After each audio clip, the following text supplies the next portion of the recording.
I rise today to remember the 40th anniversary of the brutal attack on the holiest shrine of Sikhism by Indian Army in the first week of June 1984, killing thousands of innocent pilgrims. Puri division Indian army ਦੀ ਜਿਸ ਦੇ ਵਿੱਚ Armour tank ਵੀ ਨੇ, ਤੋਪਖਾਨਾ ਵੀ ਹੈ, helicopter ਵੀ ਨੇ ਔਰ ਇਹ ਸਾਰੇ ਜਿਹੜੇ ਨੇ ਉਸ ਵੇਲੇ ਦੀ ਪ੍ਰਾਈਮ ਮਿਨਿਸਟਰ ਇੰਦਰਾ ਗਾਂਧੀ ਦੇ ਹੁਕਮ ਦੇ ਨਾਲ ਉੱਥੇ ਡਿਪਲੋਏ ਕੀਤੇ ਗਏ to demoralise Sikh community, suppress their spirits by striking at its very heart, destroying the seat of Sikh sovereignty Akal Takht, and plundering the Sikh reference library which contained original handwritten manuscripts of the Sikh Gurus. ਇਹ ਜਿਹੜਾ attack 6 ਦਿਨ ਚੱਲਿਆ ਇਹ ਇਸ ਢੰਗ ਨਾਲ plan ਕੀਤਾ ਗਿਆ ਕਿ ਤੁਸੀਂ ਉੱਥੇ ਹਮਲਾ ਕਰਨਾ ਜਿਹਦੀ ਸਭ ਤੋਂ ਜ਼ਿਆਦਾ ਤਕਲੀਫ ਸਿੱਖਾਂ ਨੂੰ ਹੋਏ. The day of the attack was intentionally picked as the martyrdom day of 5th Guru Arjan, when more than 100,000 Sikh pilgrims had converged to Darbar Sahib to pay homage to its builder and founder. ਜਿਹਦਾ ਨਾਂ ਇਹਨਾਂ ਨੇ code ਨੇ blue star ਰੱਖਿਆ. ਇਹ ਇਨਸਾਨੀਅਤ ਦੀ history of the world, ਦੁਨੀਆ ਦੇ ਇਤਿਹਾਸ ਦੇ ਵਿੱਚ ਸਭ ਤੋਂ ਵੱਡਾ ਮੈਸੈਕਰ ਜਿਹੜਾ ਕਿ ਆਪਣੇ ਮੁਲਕ ਦੇ ਸ਼ਹਿਰੀਆਂ ਦਾ ਉਸੇ ਮੁਲਕ ਦੀ ਫੌਜ ਨੇ ਕੀਤਾ. ਇਸ ਨੂੰ ਰੈਕਗਨਾਈਜ਼ ਕਰਨਾ ਇੰਪੋਰਟੈਂਟ ਹੈ ਤਾਂ ਕਿ ਕਦੇ ਵੀ ਇਹੋ ਜਿਹਾ ਅਣਮਨੁੱਖੀ ਜਿਹੜਾ ਖੂਨ ਖਰਾਬਾ ਕਦੇ ਦੁਬਾਰਾ ਨਾ ਹੋਏ. ਇਨ conclusion, I pay my homage to all the innocent lives who perished in this massacre.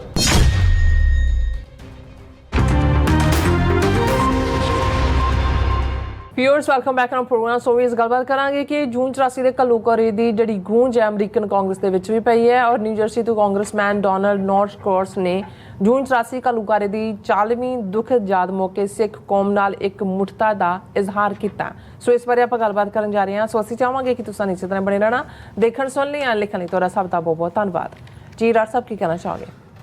ਦੇਖੋ, ਜਦੋਂ 40 ਵਰ੍ਹੇ ਪਹਿਲਾਂ ਘੱਲੂਘਾਰਾ 84 ਵਰਤਾਇਆ ਗਿਆ, ਪੰਜਾਬ ਨੂੰ ਕੱਟ ਆਫ ਕਰ ਦਿੱਤਾ ਗਿਆ ਬਾਹਰਲੀ ਦੁਨੀਆ ਨਾਲੋਂ, ਪੈਦਲ ਚੱਲਣ 'ਤੇ ਵੀ ਪਾਬੰਦੀ ਔਰ ਸਾਰੇ ਬਾਹਰਲੇ ਮੀਡੀਆ ਨੂੰ ਬਿਫੋਰ ਜਿਹੜਾ ਪੰਜਾਬ ਛੱਡਣ ਦਾ ਹੁਕਮ ਔਰ ਫੌਜ ਨੇ ਇਸ ਗੱਲ ਨੂੰ ਯਕੀਨੀ ਬਣਾਇਆ ਕਿ ਕੋਈ ਕਿਤੇ ਰਹਿ ਨਾ ਗਿਆ ਹੋਏ.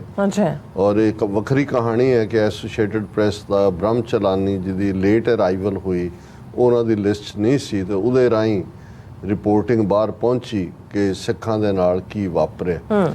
ਇਸ 'ਚ ਕੋਈ ਸ਼ੱਕ ਨਹੀਂ ਹੈ ਕਿ ਉਦੋਂ ਨਾ ਕੋਈ ਸੋਸ਼ਲ ਮੀਡੀਆ ਸੀ, ਨਾ ਕੋਈ ਹੋਰ ਇਸ ਕਿਸਮ ਦਾ ਕੋਈ ਬਾਹਰਲੀਆਂ ਏਜੰਸੀਆਂ ਦਾ ਜਾਂ ਸੋਰਸ ਸੀ, ਕਿਉਂਕਿ ਮੁਕੰਮਲ ਜਿਹੜਾ ਸੈਂਸਰਸ਼ਿਪ ਲਾ ਦਿੱਤੇ ਜਾਂਦੇ ਸੀ, ਮੁਕੰਮਲ ਬਲੈਕ ਆਊਟ ਸੀ. ਲੇਕਿਨ ਇਹਦੇ ਬਾਵਜੂਦ ਅਮਰੀਕਾ ਦੇ ਵਿੱਚ ਉਸ ਪੀਰੀਅਡ ਦੀ ਜਿਹੜੀ ਲੀਡਰਸ਼ਿਪ, ਕਿਉਂਕਿ ਉਦੋਂ ਇੰਡੀਆ ਸੋਵੀਅਤ ਬਲਾਕ ਦੇ ਵਿੱਚ ਸੀ ਔਰ ਅਮਰੀਕਨਾਂ ਦੀ ਦਿਲਚਸਪੀ ਵੀ ਸੀ ਉਸ 'ਚ, US ਕਾਂਗਰਸ ਦੇ ਵਿੱਚ ਥੋੜ੍ਹੀ ਬਹੁਤ ਆਵਾਜ਼ ਬੇਸ਼ੱਕ ਜੈਸੀ ਹੈਲਮਸ ਨਾਰਥ ਕੈਰੋਲਾਈਨਾ ਦੇ ਦੂਸਰੇ ਸੈਨੇਟਰ ਸੀ ਔਰ ਕੋਈ ਹੋਰ, ਇਹ ਥੋੜ੍ਹੀ ਬਹੁਤ ਉੱਠੀ ਜਾਂ ਕਿਸੇ ਨੇ ਮੈਂਸ਼ਨ ਵੀ ਕੀਤਾ ਹੋਏਗਾ. ਔਰ ਇਸ ਨੂੰ ਬਾਅਦ ਦੇ ਵਿੱਚ ਪੋਸਟ 84 ਇਸ ਦੇ ਉੱਤੇ ਲੌਬੀ ਕਾਂਗਰਸ ਦੇ ਵਿੱਚ ਕੰਮ ਹੋਣਾ ਸ਼ੁਰੂ ਹੋਇਆ, ਜਿਸ ਦੇ ਵਿੱਚ ਹਰ ਇੱਕ ਨੇ ਆਪੋ ਆਪਣਾ ਰੋਲ, ਗੰਗਾ ਸਿੰਘ ਢਿੱਲੋਂ, ਡਾਕਟਰ ਗੁਰਮੀਤ ਸਿੰਘ ਔਲਖ, ਔਰ ਉਸ ਸਾਰੇ ਸਫ਼ਰ ਨੂੰ ਤੈਅ ਕਰਦੇ ਹਾਂ ਅੱਜ ਜਦੋਂ ਅਸੀਂ ਇਹ ਗੱਲਬਾਤ ਕਰਦੇ ਹਾਂ ਤੇ ਇਸ ਵੇਲੇ ਸਿੱਖ ਕਾਂਗਰੈਸ਼ਨਲ ਕਾਕਸ ਐਗਜ਼ਿਸਟ ਕਰਦੀ ਹੈ, ਜਿਹਦੇ ਵਿੱਚ 50 ਤੋਂ ਜ਼ਿਆਦਾ ਜਿਹੜੇ ਕਾਂਗਰਸਮੈਨ ਨੇ ਬਾਈ ਪਾਰਟੀਸਨ ਇਸ ਦਾ ਹਿੱਸਾ ਨੇ. ਔਰ ਜਿਸ ਐਫਰਟ ਦੇ ਨਾਲ ਖਾਸ ਤੌਰ 'ਤੇ ਜਦੋਂ ਅਸੀਂ ਇਹ ਦੇਖਦੇ ਹਾਂ ਕਿ ਕਿੰਨੀਆਂ ਅਸੈਂਬਲੀਆਂ ਨੇ ਜਿਨ੍ਹਾਂ 'ਚ ਨਿਊ ਜਰਸੀ ਸਭ ਤੋਂ ਪਹਿਲਿਆਂ 'ਚ ਸੀ, ਉਹਨਾਂ ਨੇ ਨਵੰਬਰ 84 ਨੂੰ ਸਿੱਖ ਨਸਲਕੁਸ਼ੀ ਦੇ ਤੌਰ 'ਤੇ ਰੈਕਗਨਾਈਜ਼ ਕੀਤਾ, ਜਾਂ ਫਿਰ ਅਪ੍ਰੈਲ ਨੂੰ ਜਿਹੜਾ ਸਪੈਸ਼ਲ ਖਾਲਸਾ ਡੇ ਵਜੋਂ, ਇਹ ਅੱਜ ਕਿੰਨੀਆਂ ਹੀ ਸਟੇਟਾਂ ਇਸ ਲਾਈਨ 'ਤੇ ਆਈਆਂ ਨੇ. ਔਰ ਹੌਲੀ ਫਿਰ ਇਸ ਹੱਦ ਤੱਕ ਵੀ ਕਾਂਗਰੈਸ਼ਨਲ ਲੌਬੀ ਦਾ ਇਫੈਕਟ ਹੋਇਆ ਕਿ ਅਸੀਂ ਦੇਖਦੇ ਹਾਂ ਕਿ ਪਿਛਲੇ ਵਰ੍ਹੇ US ਕਾਂਗਰਸ ਦੇ ਵਿੱਚ ਸਿੱਖ ਅਰਦਾਸ ਹੋਈ, ਸਿੱਖ ਪ੍ਰੇਅਰ ਹੋਈ. ਇਸ ਵਾਰ ਵੀ ਜਿਹੜੀ ਹੈ 14 ਤਰੀਕ ਨੂੰ ਇਹ ਸਿੱਖ ਪ੍ਰੇਅਰ ਹੋਏਗੀ ਔਰ ਉਸ ਤੋਂ ਪਹਿਲਾਂ 13 ਤਰੀਕ ਨੂੰ ਵਾਸ਼ਿੰਗਟਨ DC ਦੇ ਵਿੱਚ ਉਸੇ ਹੀ ਕਾਂਗਰੈਸ਼ਨਲ ਬਿਲਡਿੰਗ 'ਚ ਸਿੱਖ ਕਾਂਗਰੈਸ਼ਨਲ ਕਾਕਸ ਕਮੇਟੀ ਵੱਲੋਂ ਇੱਕ ਫੰਕਸ਼ਨ ਜਿਹੜਾ ਕਿ ਜਿਹਦੇ 'ਚ ਮਲਟੀ ਰਿਲੀਜਨ ਜਿਹੜੇ ਰਿਪਰੈਜ਼ੈਂਟੇਟਿਵ ਵੀ ਹੋਣਗੇ ਔਰ ਸਾਡੀ ਘੱਲੂਘਾਰੇ ਦੀ ਦਾਸਤਾਨ ਵੀ ਹੋਏਗੀ। ਸੋ ਇਹ ਸਾਰੇ ਐਫਰਟ ਨੇ ਔਰ ਮੈਂ ਖਾਸ ਤੌਰ ਤੇ ਜਦੋਂ ਅਸੀਂ ਡਾਲਸ ਵੀ ਸੀ ਔਰ ਸਾਡੇ ਵੀਰ ਸਰਦਾਰ ਜਪਿੰਦਰ ਸਿੰਘ ਜਿਹੜੇ ਬੜੇ ਪਿਆਰੇ ਸਾਡੇ ਸਾਥੀ ਨੇ ਇਹ ਸਾਰੇ ਸਫ਼ਰ ਦੇ ਵੀ, ਇਹਨਾਂ ਦੇ ਬਜ਼ੁਰਗ ਵੀ ਜਿਹੜੇ ਨੇ ਉਹ ਬੜੇ ਪੰਥ-ਦਰਦੀ ਔਰ ਕਮਿਟਡ ਸੀ। ਸੋ ਉਹਨਾਂ ਨੇ ਵੀ ਜਾਣਨਾ ਚਾਹਿਆ ਕਿ ਭਾਈ ਯੂਐਸ ਕਾਂਗਰਸ ਦੇ ਵਿੱਚ ਅੱਡ-ਅੱਡ ਇਸ਼ੂਜ਼ ਦੇ ਉੱਤੇ ਕੀ ਕੰਮ ਹੁੰਦਾ ਹੈ। ਮੈਂ ਕਿਹਾ ਜੀ ਗੱਲ ਇਹ ਠੀਕ ਹੈ ਕਿ ਵੀ ਜੇ ਇਹ ਕਹੀ ਹੈ ਵੀ ਹੁਣ ਉਹ 80s ਦਾ ਦੌਰ ਤਾਂ ਨਹੀਂ ਹੈ ਕਿ ਭਾਈ ਇੰਨੇ ਕਾਂਗਰਸਮੈਨਾਂ ਨੇ ਖਾਲਿਸਤਾਨ ਦੇ ਹੱਕ 'ਚ ਜਿਹੜਾ ਜਾਂ 90s ਦਾ ਦੌਰ ਉਹਦੇ 'ਚ ਉਹਨਾਂ ਦੀਆਂ ਆਪਣੀਆਂ ਲਿਮਿਟੇਸ਼ਨਸ ਨੇ, ਪਰ ਇੰਨੀ ਕੁ ਸਿੱਖਾਂ ਦੀ ਹੋਂਦ ਹੈ ਕਿ ਵੀ ਸਾਡੀ ਆਪਣੀ ਕਾਕਸ ਵੀ ਹੈ ਔਰ ਜਿਹੜੇ ਮੁੱਦੇ ਨੇ ਉਹ ਮੁੱਦਾ ਬੇਸਡ ਹਾਈਲਾਈਟਿੰਗ ਹੈ। ਭਾਵੇਂ ਸਾਨੂੰ ਖਾਲਿਸਤਾਨ ਜ਼ਿੰਦਾਬਾਦ ਸ਼ਾਊਟਿੰਗ ਕਾਂਗਰਸਮੈਨ ਨਾ ਮਿਲਦੇ ਹੋਣ, ਉੱਥੋਂ ਤੱਕ ਦਾ ਸਫ਼ਰ ਜ਼ਰੂਰ ਤੈਅ ਕਰ ਲਿਆ ਹੋਇਆ ਔਰ ਅੱਜ ਹੀ ਸਾਨੂੰ ਜਿਹੜੀ ਇਹ ਜਾਣਕਾਰੀ ਮਿਲੀ ਕਿ ਕਿਵੇਂ ਜਿਹੜੇ ਡੈਮੋਕ੍ਰੈਟ ਨਿਊ ਜਰਸੀ ਨੂੰ ਰਿਪਰੈਜ਼ੈਂਟ ਕਰਦੇ ਨੇ ਯੂਐਸ ਕਾਂਗਰਸ ਦੇ ਵਿੱਚ ਕਾਂਗਰਸਮੈਨ ਡੋਨਲਡ ਨੌਰਕ੍ਰੌਸ, ਉਹਨਾਂ ਨੇ ਘੱਲੂਘਾਰੇ ਦੀ 40ਵੀਂ ਇਸ ਦੁਖਦ ਵਰ੍ਹੇਗੰਢ ਦੇ ਮੌਕੇ ਜਿਹੜੀ ਹੈ ਕਾਂਗਰਸ ਦੇ ਵਿੱਚ ਖਲੋ ਕੇ ਉਹਨਾਂ ਨੇ ਸਿੱਖਾਂ ਦੇ ਨਾਲ ਸੋਲੀਡੈਰਿਟੀ, ਯਕਜਹਿਤੀ ਔਰ ਇਹ ਘੱਲੂਘਾਰੇ ਸੰਬੰਧੀ ਆਪਣੇ ਵਿਚਾਰ ਦਿੱਤੇ। ਔਰ ਜਿਵੇਂ ਸਾਡੇ ਵੀਰ ਸਰ ਹਰਜਿੰਦਰ ਸਿੰਘ ਉਹਨਾਂ ਨੇ ਮੈਂਸ਼ਨ ਕੀਤਾ ਹੈ ਸਾਨੂੰ ਕਿ ਵੀ ਇਹ ਜਿਹੜੇ ਹਾਊਸ ਰੂਲ ਨੇ ਉਹਦੇ 'ਚ ਸਿਰਫ ਤੁਸੀਂ 1 ਮਿੰਟ ਦੀ ਪ੍ਰੈਜੈਂਟੇਸ਼ਨ ਹਾਊਸ 'ਚ ਦੇ ਸਕਦੇ ਹੋ ਔਰ ਇਹ ਜਿਹੜੀ ਕਾਂਗਰਸਮੈਨ ਡੋਨਲਡ ਨੌਰਕ੍ਰੌਸ ਨੇ ਪ੍ਰੈਜੈਂਟੇਸ਼ਨ ਦਿੱਤੀ ਉਸ ਦੀ ਸਕ੍ਰਿਪਟ ਵੀ ਉਹਨਾਂ ਨੇ ਮੈਨੂੰ ਭੇਜੀ ਹੈ ਔਰ ਉਹ ਲਾਈਵ ਵੀ ਜਦੋਂ ਹੀ ਮੈਂ ਇਹ ਖਤਮ ਕਰਾਂਗਾ ਲਗਭਗ 1 ਮਿੰਟ ਦਾ ਹੈ, ਉਹ ਵੀ ਸਾਡੀ ਟੈਕਨੀਕਲ ਟੀਮ ਦਿਖਾ ਦੇਗੀ। ਪਰ ਇਹ ਬੜੀ ਪਾਵਰਫੁਲ ਸਟੇਟਮੈਂਟ ਹੈ ਔਰ 1 ਮਿੰਟ ਦੇ ਵਿੱਚ ਉਹਨਾਂ ਨੇ ਸਿੱਖਾਂ ਦਾ ਕੇਸ, ਇੰਡੀਅਨ ਸਟੇਟ ਨੇ ਕੀ ਕੀਤਾ ਹੈ, ਇਹ ਸਾਰੇ ਨੂੰ ਉਹਨਾਂ ਨੇ ਬਿਊਟੀਫੁਲੀ ਪ੍ਰੈਜ਼ੈਂਟ ਕੀਤਾ ਹੈ ਔਰ ਉਹਨਾਂ ਨੇ ਸਪੀਕਰ ਨੂੰ ਕਿਉਂਕਿ ਐਡਰੈਸ ਕੀਤਾ ਜਾਂਦਾ ਹੈ ਉਹਦੇ 'ਚ ਕਾਂਗਰਸਮੈਨ ਨੇ ਕਿਹਾ, mister speaker, I rise today to remember the 40th anniversary of the brutal attack on the holiest shrine of Sikhism by Indian Army in the first week of June 1984, killing thousands of innocent pilgrims. ਕਿ mister speaker ਅੱਜ ਮੈਂ ਖੜਾ ਹਾਂ ਉਸ ਘੱਲੂਘਾਰੇ ਦੀ 40ਵੀਂ ਯਾਦ ਨੂੰ, ਜਿਸ ਦਿਨ ਕਿ ਸਿੱਖਾਂ ਦੇ ਸਭ ਤੋਂ ਮੁਕੱਦਸ ਮੁਕਾਮ ਦੇ ਉੱਤੇ ਭਾਰਤੀ ਫੌਜ ਨੇ ਜੂਨ 84 ਦੇ ਪਹਿਲੇ ਹਫ਼ਤੇ ਹਮਲਾ ਕਰਕੇ ਹਜ਼ਾਰਾਂ ਬੇਗੁਨਾਹ ਜਿਹੜੇ ਪਿਲਗ੍ਰਿਮ ਸੀ, ਯਾਤਰੂ ਸੀ, ਉਹਨਾਂ ਨੂੰ ਮੌਤ ਦੇ ਘਾਟ ਉਤਾਰਿਆ। ਇਹ full division of Indian army with armed tanks, artillery, helicopters and artillery was deployed on the orders of the Indian Prime Minister Indira Gandhi ਕਿ ਪੂਰੀ ਡਿਵੀਜ਼ਨ ਇੰਡੀਅਨ ਆਰਮੀ ਦੀ ਜਿਸ ਦੇ ਵਿੱਚ ਆਰਮਰ ਟੈਂਕ ਵੀ ਨੇ, ਤੋਪਖਾਨਾ ਵੀ ਹੈ, ਹੈਲੀਕਾਪਟਰ ਵੀ ਨੇ ਔਰ ਇਹ ਸਾਰੇ ਜਿਹੜੇ ਨੇ ਉਸ ਵੇਲੇ ਦੀ ਪ੍ਰਾਈਮ ਮਿਨਿਸਟਰ ਇੰਦਰਾ ਗਾਂਧੀ ਦੇ ਹੁਕਮ ਦੇ ਨਾਲ ਉੱਥੇ ਡਿਪਲੋਏ ਕੀਤੇ ਗਏ। ਦਾ Indian army went into Darbar Sahib, golden temple Amritsar Punjab to demoralise Sikh community ਕਿ ਜਿਹੜਾ ਮਕਸਦ ਹੁਣ ਇਹ ਜਿਹੜੇ ਪਾਰਟ ਜਿਹੜੇ ਅਮਰੀਕਨ ਪੋਲੀਟੀਸ਼ੀਅਨਸ ਨੂੰ ਸਮਝ ਆਉਂਦੇ ਨੇ ਇਹ ਸਾਡੇ ਇੱਕ ਤਬਕੇ ਨੂੰ ਅਜੇ ਵੀ ਸਮਝ ਨਹੀਂ ਆਉਂਦੇ। ਉਹ ਇਸੇ ਡਿਬੇਟ 'ਚ ਲੱਗੇ ਹੁੰਦੇ ਨੇ ਜੀ ਜੇ ਅੰਦਰ ਸੰਤ ਪਿੰਡਰਾਂ ਵਾਲੇ ਨਾ ਜਾਂਦੇ, ਹਥਿਆਰ ਨਾ ਹੁੰਦੇ, ਫਿਰ ਮੌਕਾ ਉਹਨਾਂ ਨੂੰ ਕਹੋ ਜੀ ਜਿਹੜੇ 37 ਇਤਿਹਾਸਕ ਗੁਰਦੁਆਰਿਆਂ ਨੂੰ ਉਹਨਾਂ ਨੇ ਉੱਥੇ ਕਿਹੜੇ ਪਿੰਡਰਾਂ ਵਾਲੇ ਬੈਠੇ ਹੋਏ ਸੀ ਜਾਂ ਪਿੰਡਰਾਂ ਵਾਲਿਆਂ ਦੇ ਖਿਲਾਫ ਵੀ ਕਿਹੜਾ ਕੇਸ, ਕੋਈ ਕੇਸ ਜਿਹੜਾ ਉਹ ਰਜਿਸਟਰ ਨਹੀਂ ਸੀ ਜਿਹਦੇ ਥੱਲੇ ਕਿ ਉਹਨਾਂ ਨੇ ਕੋਈ ਜਿਹੜਾ ਉਹ ਐਬਸਕੌਂਡਰ ਕਿਹਾ ਹੋਏ ਜਾਂ ਉਹ ਕੋਈ ਕ੍ਰਿਮੀਨਲ ਉਹਨਾਂ ਨੂੰ ਕਿਹਾ, ਕੋਈ ਕੇਸ ਹੀ ਨਹੀਂ ਸੀ ਉਹਨਾਂ ਦੇ ਖਿਲਾਫ। ਲੇਕਿਨ ਇੱਥੇ ਉਹ ਕਹਿ ਰਿਹਾ ਜਿਹੜਾ ਕਾਂਗਰਸਮੈਨ ਕਿ ਭਾਈ ਇਹ ਜਿਹੜਾ ਸਿੱਖਾਂ ਨੂੰ ਸਬਕ ਡੀਮੋਰਲਾਈਜ਼ ਕਰਨਾ ਸੀ, to demoralise Sikh community, suppress their spirits by striking at its very heart, destroying the seat of Sikh sovereignty Akal Takht and plundering the Sikh reference library which contained original handwritten manuscripts of the Sikh Gurus। ਹੁਣ ਆ ਜਿਹੜੇ 5 ਆਸ਼ੇ ਇਹਨੇ ਬਿਆਨ ਕੀਤੇ congressman ਨੇ, actually ਜੋਇਸ ਪੈਡੀਗਰੂ ਜਿਹਦਾ ਮੈਂ ਅੱਗੇ ਵੀ ਜ਼ਿਕਰ ਕੀਤਾ ਸੀ, ਯੰਗ ਸਕਾਲਰ ਸੀ ਆਪਣੇ ਉਸ ਪੀਰੀਅਡ ਦੇ ਵਿੱਚ ਔਰ she is the only one western academia ਚੋਂ ਜਿਹਨੇ ਸੰਤ ਪਿੰਡਾਂ ਵਾਲਿਆਂ ਨੂੰ ਵੀ ਇੰਟਰਵਿਊ ਕੀਤਾ ਹੋਇਆ ਸੀ ਜਾ ਕੇ।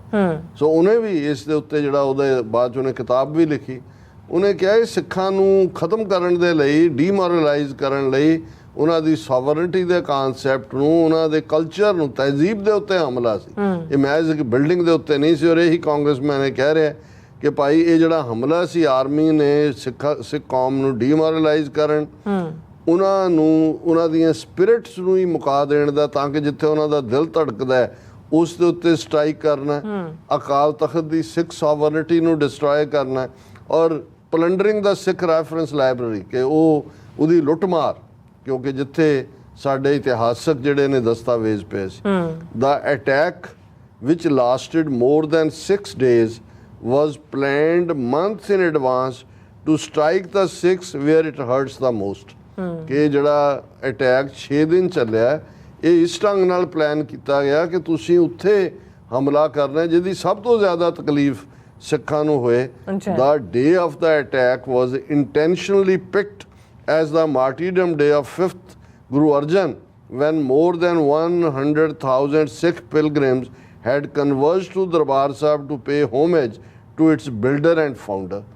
ਕਿ ਉਸ ਦਿਨ ਨੂੰ ਚੁਣਿਆ ਗਿਆ ਜਿੱਦਣ ਗੁਰੂ ਅਰਜਨ ਸਾਹਿਬ, ਜਿਨ੍ਹਾਂ ਨੇ ਦਰਬਾਰ ਸਾਹਿਬ ਦੀ ਨੀਂਹ ਰੱਖੀ, ਉਹਨੂੰ ਬਿਲਟ ਕੀਤਾ, ਔਰ 1 ਲੱਖ ਤੋਂ ਜ਼ਿਆਦਾ ਸਿੱਖ ਪਿਲਗ੍ਰਿਮ ਜਿਹੜੇ ਨੇ ਉਸ ਦਿਨ ਦੇ ਉੱਤੇ ਹੁੰਦੇ ਨੇ।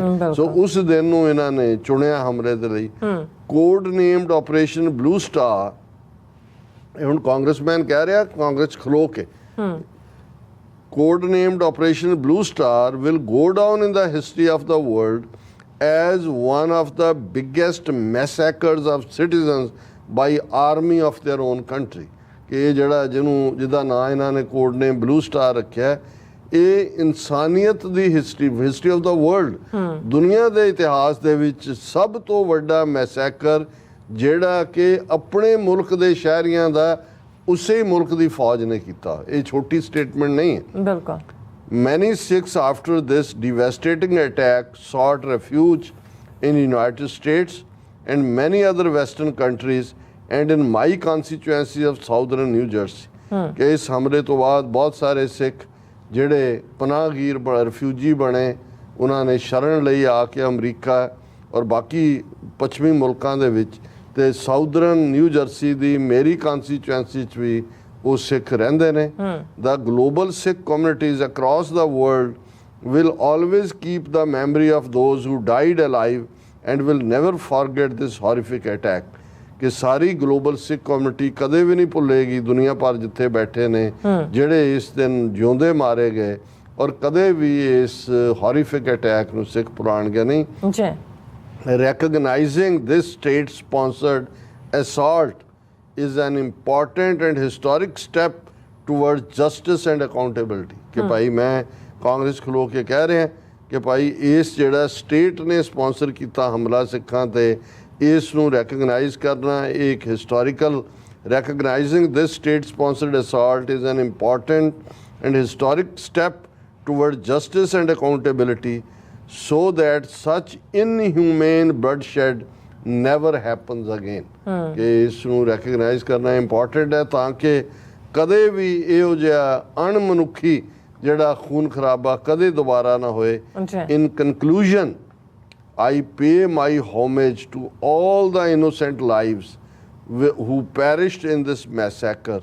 Thank you। ਉਹਨਾਂ ਨੇ ਕਿਹਾ ਕਿ ਵੀ ਸਪੀਕਰ ਨੂੰ ਐਡਰੈਸ ਕਰਕੇ ਕਿ ਵੀ ਮੈਂ ਜਿਹੜਾ ਕਨਕਲੂਜਨ ਦੇ ਵਿੱਚ ਆਪਣੇ ਸਤਿਕਾਰ ਭੇਟ ਕਰਦਾ ਉਹਨਾਂ ਸਾਰੇ ਬੇਗੁਨਾਹ ਨੂੰ ਜਿਨ੍ਹਾਂ ਦੀ ਜ਼ਿੰਦਗੀ ਇਸ ਕਤਲੇਆਮ ਦੇ ਵਿੱਚ, ਇਸ ਮੈਸੈਕਰ 'ਚ ਗਈ। ਔਰ ਹੁਣ ਮੈਂ ਆਪਣੀ ਟੈਕਨੀਕਲ ਟੀਮ ਨੂੰ ਕਹਾਂਗਾ ਕਿ ਉਹ ਜਿਹੜੀ 1 ਮਿੰਟ ਦੀ ਉਹਨਾਂ ਦੀ ਸਟੇਟਮੈਂਟ ਹੈ ਉਸ ਨੂੰ ਪਲੇ ਕਰ ਦੇਣ। Thank you, Mr. Speaker. Today I rise in solidarity with South Jersey Sikh community. This week marks the 40th anniversary of a brutal attack by the Indian Army on the Golden Temple, the holiest shrine in Sikhism, in which thousands of innocent Sikh pilgrims were killed. Since this senseless violence, many Sikhs have sought refuge in the United States, including South Jersey. They built their lives for here, made countless contributions to the educational, economic, religious, and cultural richness of our region.